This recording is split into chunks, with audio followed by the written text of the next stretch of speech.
আসসালামু আলাইকুম। আমি অ্যাডভোকেট সৈয়দ বেলাল আলী। আমার পিতার নাম সৈয়দ লিয়াকত আলী। আমার ঠিকানা 14 চৌরঙ্গি রোড, গোপালগঞ্জ। আমার আপন চাচা এবং চাচাতো ভাইয়েরা, আমার আপন চাচা সৈয়দ সবেদ আলী, জুলফিকার আলী, ওহিদ, শওকত এবং চাচাতো ভাই রাব্বি, শুভ্র, শান্ত, জিহাদ সহ জাহাঙ্গীর মিয়াদের সঙ্গে দীর্ঘদিন যাবৎ ধরিয়া আমাদের জায়গা জমি নিয়ে বিবাদ চলিয়ে আসিতেছে।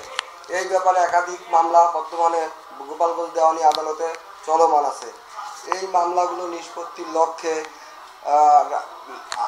রাব্বি আমাদের জেলা আইনজীবী সমিতির সভাপতি এম নাসির আহমেদ সাহেবকে অনুরোধ করিলে নাসির আহমেদ সাহেব গত 2/5/2024 তারিখে সালিসি দিন নির্ধারণ করেন।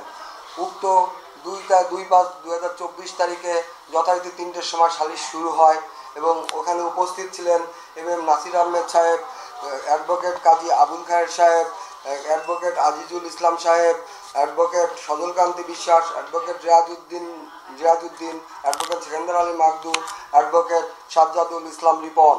এবং সালিস চলাকালীন সময় ওই 3:30 দিকে হঠাৎ করিয়া এই যে সৈয়দ সবেদ আলী অ্যাডভোকেট সজলকান্তি বিশ্বাসের উপরে রেগে যায়, তাকে নিগৃহীত করে।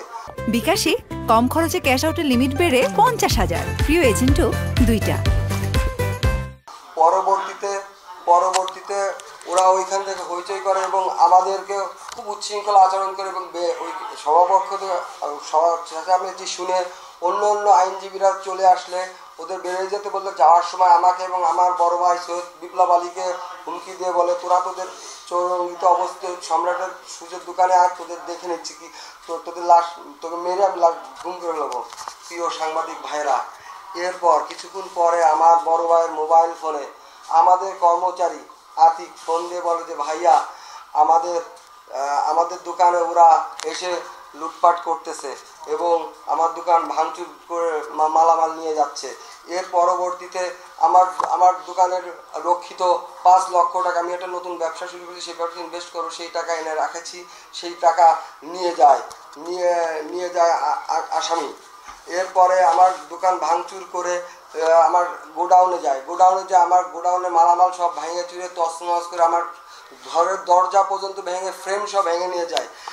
ভেঙে করে আমার 10 লক্ষ টাকার উপরে ক্ষতি সাধন করে এবং আসামিরা লুটপাট করে যায়, ক্ষান্ত হয় নাই। এরপরে ওরা আমার দোকানে তালা মারি দেয়। এই খবর মোবাইলে আমার বড় ভাইয়ের কাছে বলা পরে আমি বড় ভাই দ্রুত ঘটনাস্থলে ছুটে যাই।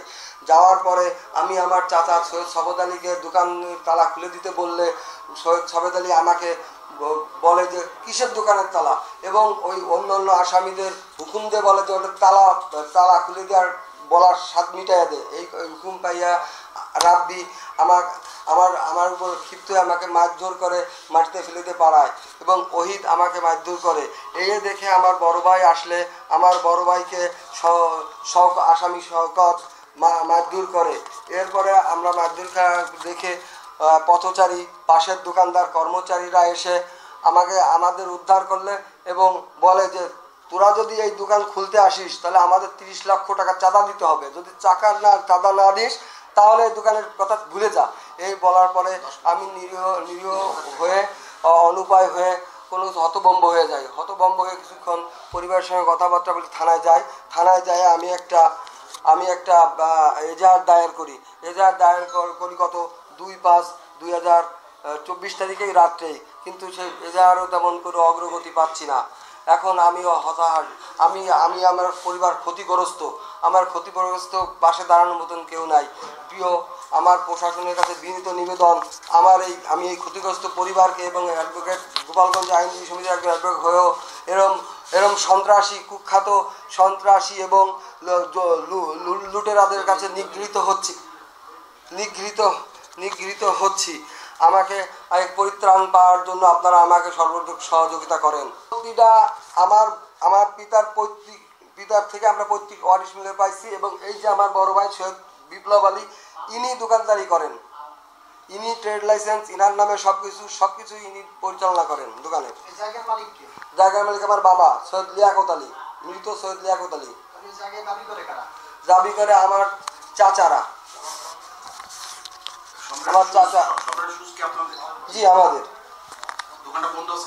বন্ধ আছে 2 তারিখ থেকে বন্ধ আছে, 2 তারিখ বিকাল 4:30 পর থেকে বন্ধ আছে।